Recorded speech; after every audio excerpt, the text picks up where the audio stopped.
আজকে সকালে বাচ্চাদের টিফিনে নতুন কিছু একটা বানিয়ে দেবো ভেবেছিলাম, কিন্তু সকালবেলা দেখি রোহানের জ্বর। ওকে নিয়ে ব্যস্ত হয়ে পড়ি, তাই রিকোকে কোনো রকমে একটা হালকা টিফিন বানিয়ে স্কুলে পাঠাই। তবে রেসিপির প্রিপারেশন তো আমি আগের রাত থেকে করেছিলাম, আর সারাদিন ব্যস্ততার কারণে বানিয়েও ওঠা হয়নি। তাই ভাবলাম ডিনারের জন্য বানিয়ে ফেলি এই স্পেশাল মেনুটা। সবার প্রথমে আমি বানাচ্ছি একটা বেরেস্তা, আর এরপর আপনাদেরকে দেখাচ্ছি আজকের মেন ইনগ্রেডিয়েন্ট রাজমা। এই রাজমা আমি আগের দিন রাত থেকে ভিজিয়ে রেখেছিলাম। রাজমা তো সকালেই বয়েল করে নিয়েছিলাম, আর তার সাথে দুটো আলুও বয়েল করেছিলাম।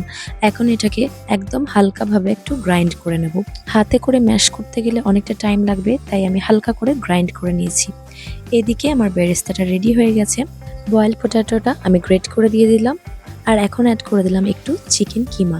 এটা একদম অপশনাল, আপনারা নাও দিতে পারেন, তবে এটা দিলে কিন্তু টেস্টটা ডাবল হয়ে যায়। বেসনটা আমি বাইন্ডিংয়ের জন্য দিচ্ছি, আর এর মধ্যে বেরেস্তাটা একটু হাতে ভেঙে নিয়ে ক্রাশ করে দিয়ে দেবো। আমি ভুলে গেছিলাম একটা খুব ইম্পর্টেন্ট ইনগ্রিডিয়েন্ট, সেটা হচ্ছে ঘি। এই ঘিটা এর মধ্যে দিয়ে ভালো করে এটাকে মাখিয়ে বেশ কিছুক্ষণ রেস্টে রেখে দেবো। হাতে একটু তেল লাগিয়ে নিলাম, আর এরপর এগুলোকে একটু কাবাবের শেপে দিয়ে জাস্ট শ্যালো ফ্রাই করে নেব। নেক্সট ইয়ার থেকে রিকোর স্কুলের টাইমিংটা অনেকটা বেড়ে যাবে, আর ওর জন্য আমি এখন থেকে নানান রকম টিফিনের রেসিপি ট্রাই করছি। আর এই ধরনের প্রোটিন রিচ আর হাই ফাইবার যুক্ত খাবার, যেটা বাচ্চাদের খেতেও ভীষণ কম টাইম লাগবে, হ্যাসেল ফ্রি, এই ধরনের রেসিপি আমাকে একটু বেশি ভাবতে হচ্ছে, কারণ আমার বাচ্চারা সব ধরনের খাবার তো খায় না। তাই ভাবলাম এটা একটা ভালো অপশান টিফিনের জন্য।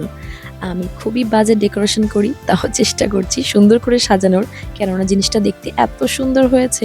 ওপর দিয়ে একটু লেবুর রস ছড়িয়ে দিলাম। এবার চলুন একটু ট্রাই করি।